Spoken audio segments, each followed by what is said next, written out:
مولانا غلام اللہ رحمت اللہ علیہ نے فرمایا، مولوی صاحب مانا کر رہا تھا، کہتا ہے لا الہ، سورج الہ نہیں، چاند الہ نہیں، ستارے الہ نہیں، الہ صرف اللہ کریم ہے۔ شیخ القرآن رحمت اللہ علیہ نے گرج کے فرمایا، ملا یہ کیا مانا کر رہا ہے، کھول کے مسئلہ بیان کر۔ ہمارے ملک کے اندر سورج کے سجدے کوئی نہیں کرتا، ستاروں کی عبادت کوئی نہیں کرتا، چاند کی عبادت کوئی نہیں کرتا، کھول کے مسئلہ بیان کر۔ لا الہ، سیدھ والا شباز قلندر الہ نہیں، الہ آپ ڈر گئے، جمعیت کے غیور مسلمانوں آپ ڈر گئے، شباز قلندر الہ، اونچا الہ، کوئی کچھ نہیں کر سکتا، شباز قلندر الہ نہیں۔ سندھ میں یہ معنی کرنا پڑے گا اور پنجاب میں کہنا پڑے گا لا الہ، حضرت سلطان باہو الہ نہیں۔ الہ اولیاء کی ولایت برحق، انبیاء کی نبوت برحق، لیکن یہ الہ نہیں۔ لاہور جاؤ، وہاں معنی کرنا پڑے گا لا الہ، لاہور والا حضرت علی حجویری الہ نہیں۔ کراچی میں کہنا پڑے گا لا الہ، عبداللہ شاہ غازی الہ نہیں۔ الہ صرف کون ہے؟ الا اللہ، الہ صرف کون ہے؟ ڈرتے کیوں ہو؟ کوئی کچھ نہیں کر سکتا۔ مثال سنیے، میں منزل پر پہنچ گیا۔ مثل الذین اتخذوا من دون اللہ اولیاء کمثل العنکبوت اتخذت بیتا وَإِنَّ أَوْهَنَ الْبُيُوتِ لَبَيْتُ الْعَنكَبُوتِ۔ یہ میرے سامنے 20واں پارہ، سورت کا نام سورت العنکبوت، آیت نمبر 41۔ بابا میری تیرے آگے، تیری اللہ کے آگے ہے۔ مشرک اللہ سے مایوس ہے، مشرک چپ کر گئے، مشرک کہتا ہے جی اللہ میری سنتا نہیں، ان کی موڑتا نہیں۔ بابا میرا سوال تیرے آگے، تیرا اللہ کے آگے ہے۔ ٹن ٹن ٹن ٹن، بابا میں آیا کھڑا ہوں نا، ہمارے پنجاب میں ایک دربار ہے، وہاں دن رات قبر پر پنکھا چلتا رہتا ہے۔ میں نے دیکھا ہے، میں نے پتا کرایا پنکھا کیوں چلے، انہوں نے کہا خان صاحب پنکھا اس لیے ہم نے چلایا ہوا ہے قبر پر مکھی نہ بیٹھے۔ اچھا مسئلہ تو سمجھ آ گیا، پنکھا نہ ہو، لوڈ شیڈنگ ہو، پاکستان اور لوڈ شیڈنگ ہو، لوڈ شیڈنگ ہے، بجلی چلی گئی، پنکھا رک گیا، قبر پر مکھی بیٹھ جائے، جو قبر سے مکھی نہیں اڑا سکتا، تیری میری مشکل کیسے حل کر سکتا ہے؟ لڑکانے والوں سمجھدار بنو، دربار پر پہنچے ہو، صندوق پڑی ہوئی ہے، چھوٹی سی صندوق چی، پتہ نہیں آپ سندھی میں کیا کہتے ہیں،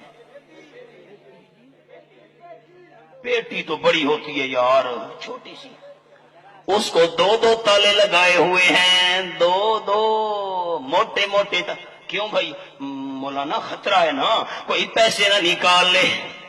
سمجھدار بنو، سمجھدار بنو، دو تالے لگے ہوئے ہیں، خطرہ ہے کوئی پیسے نہ نکال لے۔ بادشاہ جو اپنے پیسوں کی حفاظت نہیں کر سکتا، تیری میری حاجت روائی کیسے کرے گا؟ آخری مثال سنو میری، اجازت۔ اللہ فرماتے ہیں جو اللہ کو چھوڑ کر دوسروں کے دروازے پہ جا رہے ہیں، چادریں چڑھا رہے ہیں، منتا منوتی نظریں نیازیں۔ ایک مسئلہ سن لو، جاگ رہے ہو، گھر سے مسئلہ آیا، اتنا بڑا اجتماع، میری زندگی کا کوئی پتہ نہیں، وفاق کرے نہ کرے، مسئلہ سن لو۔ اگر آپ کے گھر کے اندر، بڑی توجہ، اگر آپ کے گھر کے اندر غیر اللہ کی نظر نیاز آئی ہے، کسی نے گوشت بھیجا، چاول بھیجے، مٹھائی بھیجی، فلاں بابے کی منت ہے، فلاں دربار کی نیاز ہے، شریعت کا مسئلہ سن لو سارے سندھ کے بھائیوں، آپ کے گھر میں غیر اللہ کے نام کی منت منوتی والا گوشت آیا، مٹھائی آئی، چاول آئے، یہ گوشت کتے کے آگے ڈالنا بھی حرام ہے۔ کیا کہہ رہا ہوں؟ ذمہ داری سے کہہ رہا ہوں، سن لو۔ یہ قرآن کا حوالہ، 4 مقام ہیں، میرے پاس وقت نہیں ہے، ایک مقام کی تلاوت کر رہا ہوں۔ سورت کا نام سورت المائدہ۔ اللہ فرماتے ہیں حرمت علیکم المیتہ والدم ولحم الخنزیر وما اہل لغیر اللہ بہ۔ قرآن کھولا ہوا ہے، آیت نمبر 3، جو جانور حلال ہے، بکری، گائے، بھینس، خود بخود مر جائے حرام ہے، ذبح نہیں کر سکے مر گئی۔ نمبر 2، دم، ذبح کرتے وقت جو خون نکلتا ہے، دم مسفوح، یہ پہلے سے بڑھ کر حرام ہے۔ نمبر 3، ولحم الخنزیر، خنزیر کا گوشت، ان دونوں سے زیادہ حرام ہے۔ نمبر 4، وما اہل لغیر اللہ بہ۔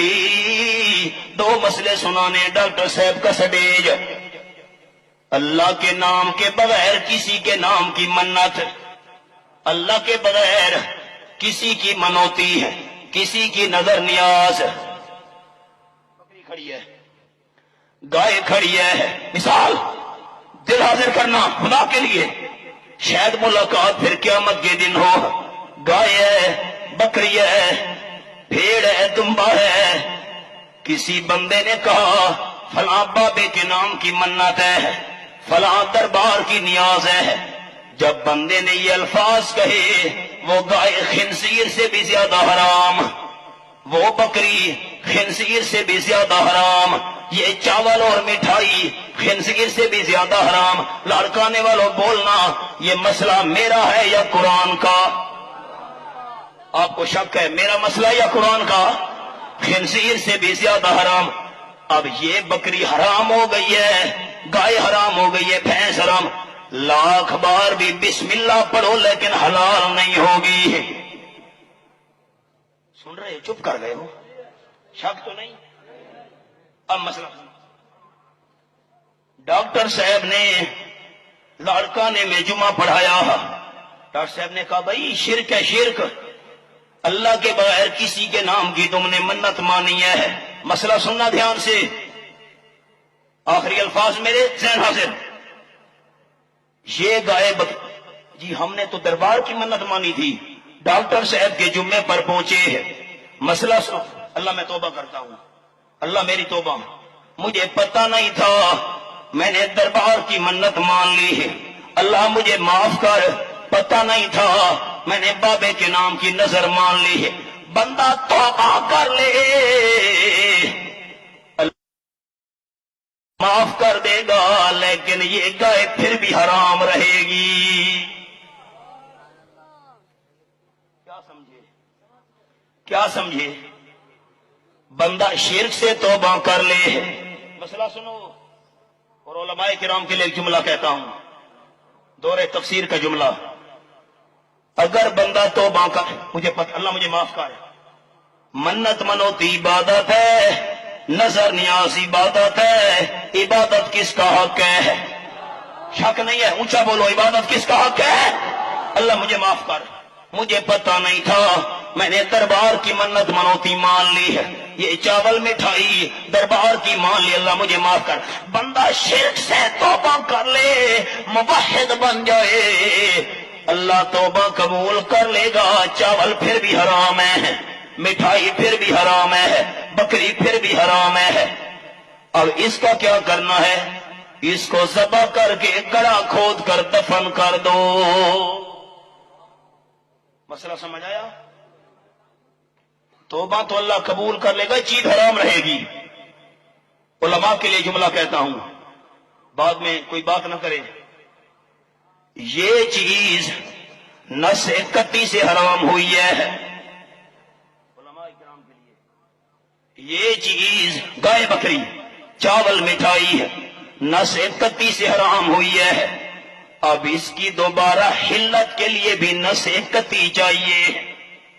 آگے چلو مباہدو، تم توحیدیوں کے لیے اگلا مشورہ، تمہارے گھر کے اندر کسی نے غیر اللہ کا گوشت بھیجا، یہ جی فلاں بابے کی منت ہے، لے لو، یاد رکھنا اس کو کتے کے آگے ڈالنا بھی حرام ہے، یہ چاول پرندوں کے آگے ڈالنا بھی حرام ہے، یہ مٹھائی بلی کے آگے ڈالنا بھی حرام ہے۔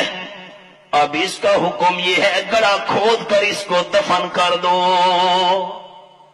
مور خان مسئلہ سمجھا؟ خیر اللہ کے نام کی چیز تمہارے گھر میں کسی کو پتہ تو نہیں ہے، تھوڑی سی کھا لو، نہیں کھانی، دفن کر دو، کتے کے آگے ڈالنا بھی حرام ہے، اللہ کی غیرت کا مسئلہ ہے۔ آپ سے ایک بات پوچھتا ہوں، انسان کی بیوی ہے، اگر نکاح والا حق اس کے بھائی کو دے دے، غیرت والا برداشت کرے گا؟ غیرت مند صدقے غیور مسلمانوں بتاؤ تو صحیح، غیرت والا بندہ برداشت کرے گا؟ بے غیرت چپ کر جائے تو اور بات ہے بھائی، عزت والا حق، نکاح والا حق بیوی اس کو دے رہی ہے، غیرت والا بندہ برداشت نہیں کرے گا۔ عزت والا حق، نکاح والا حق اس کے چچا کو دے دے، غیرت مند برداشت نہیں کرے گا، اس کے ماموں کو دے دے، غیرت والا بندہ برداشت نہیں کرے گا۔ ہم گندے پانی سے بنے ہوئے، ہم میں اتنی غیرت ہے، ہم اپنی عزت کے اندر دوسرے کو برداشت نہیں کرتے۔ اللہ تو غیرت کو پیدا کرنے والا ہے، عبادت بھی اللہ کا حق ہے، اللہ بھی اپنے حق میں کسی کو برداشت نہیں کرتا۔ نعرہ تکبیر! مثال سنانے چلا تھا، اللہ فرماتا ہے کمثل العنکبوت، ان کی مثال مکڑی والی ہے۔ کوریڑو جی بھئی یہ مشکل لگا ہے، کوریڑو یہ تو مشکل ہے، میں خوش ہو گیا تھا، سندھی مجھے آنے لگی ہے، آپ نے بڑا مشکل لگتا ہے، سمجھ گئے؟ لاکھ روپے کی کوٹھی آپ نے بنائی، 10 لاکھ روپیہ لگایا، بلڈنگ بنائی، آہا بڑے خوبصورت کمرے، لیکن کوریڑو وہ مکڑی، اس کو مزہ نہیں آتا، وہ اپنا گھر الگ بناتا ہے، نہیں سمجھے؟ وہ جالا بنایا ہوا ہے، وہ تھا کہ جالا بنایا ہوا ہے، مکڑی کو مزہ نہیں آتا، مکڑی کہوں گا سمجھانے کے لیے، الگ بناتا ہے۔ اللہ فرماتے ہیں اتخذت بیتا، مشرک کو اللہ کی خدائی میں بھی مزہ نہیں آتا، مشرک بھی اپنا دربار الگ بناتا ہے، یہ فلاں دربار ہے، فلاں مزار ہے، فلاں، سن رہے ہو؟ اتخذت بیتا، مشرک کو بھی مزہ نہیں آتا، اللہ کی خدائی پر مطمئن نہیں، اس نے بھی اپنا مکان مکڑی نے الگ بنایا، مشرک نے بھی اپنا دربار الگ بنایا۔ اچھا کبھی دیکھو نا قریب جا کر، مکڑی وہ کوریڑو اپنے جالے کو سجاتا ہے، ڈیزائن بنے ہوئے ہیں، مستطیلیں چوکور مربع بنے ہوئے ہیں، جس طرح مکڑی کوریڑو اپنے جالے کو سجاتا ہے، اسی طرح مشرک درباروں کو سجاتا ہے، جھنڈیاں لگی ہوئی ہیں، کمکمے لگے ہوئے ہیں، خوشبو ڈالی ہوئی ہے، بڑا خوبصورت رنگ و روپ، اور کوریڑو جالا بناتا ہے مکھیاں پھنسانے کے لیے۔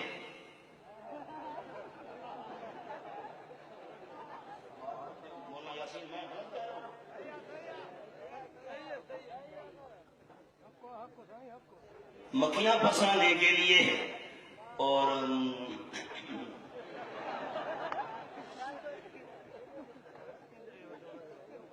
آپ کا ذہن کیوں قمر شریف کی طرف جا رہا ہے؟ مشرک دربار کوریڑو جالا بناتا ہے مکھیاں پھنسانے کے لیے، مشرک ملنگ مجاور دربار بناتا ہے مرید پھنسانے کے لیے. آؤ تمہیں بغل میں مکہ مدینہ دکھاتا ہوں, آؤ مرید پھنسانے کے لیے. ہم نے کہا وہ بغل میں مکہ مدینہ دکھانے والے ہیں, سامنے تو آ, ہمیں یہ تو بتا حرم شریف کے دروازوں کے نام کیا ہیں؟ تیری جو بغل میں ہے مکہ, بغل میں ہے مدینہ طیبہ, مدینہ شریف کے مسجد نبوی کے دروازوں کے نام بتا. چپ کر بھائی, دوسروں کو دکھاتا